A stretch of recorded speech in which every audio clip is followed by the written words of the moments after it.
Matrices can be generalized to take values other than zeros and ones, which allows weighted graphs to be defined. Weighted graphs are particularly useful when edges represent distances or delays between vertices, because values in the adjacency matrix can be used to indicate the corresponding quantities. To take an example, a weighted graph can model the distances between major cities in the US, and connection weights can be used to represent these distances. As well as distances, weights can be used to represent occurrences, proximities, relationships, and so on.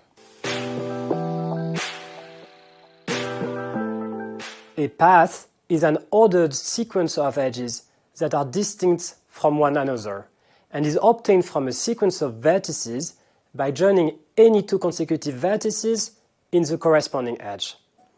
The two extreme vertices of the sequence are called the extremities of the path. Take a look at this graph. In this example, v1, v2, v2, v6, v4, v6, v3, v4 is a path, and we've obtained it from the sequence of vertices v1, v2, v6, v4, v3. Paths are often confused with walks. A walk is a sequence of vertices such that any two consecutive vertices form an edge in the graph. The difference is that in a path, an edge cannot appear twice. For example, v1, v2, v4, v2 in the previous graph is a walk, but the corresponding sequence v1, v2, v2, v4, v2, v4 is not a path because of the repetition of the edge v2, v4. A cycle in a graph is a path in which the extremities are identical. For example, in the previous graph, v2, v6, v4, v6, v3, v4, v2, v3 is a cycle obtained from the sequence of vertices v2, v6, v4, v3, v2. The length of a path is the length of the sequence of edges. For weighted graphs, the length corresponds to the sum of the weights.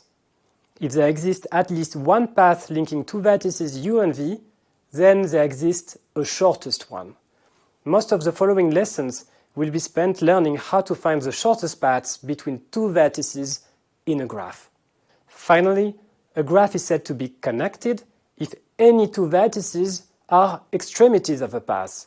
All the example graphs we have considered so far are connected. Here is one that is not connected. Some graphs are very useful because they can appear in many situations. For example, we encounter trees all the time, in file systems, in genealogical graphs, in sports competitions where tournaments are often depicted as trees, and so on. Trees are connected graphs that are cycle-free.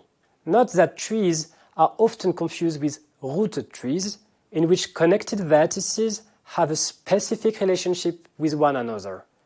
Rooted trees can be defined by choosing one arbitrary vertex to be the root of the tree. Another example of a standard graph is a complete graph. A complete graph includes all possible edges and is often a good choice to test the abilities or the computation time of an algorithm that operates on graphs. Mazes can also be represented as graphs. In this case, vertices can be used to represent the cells of the maze, and edges can be defined as neighboring cells that are not separated by a wall. Thank you for your attention. I have really enjoyed talking about graph theory with you today.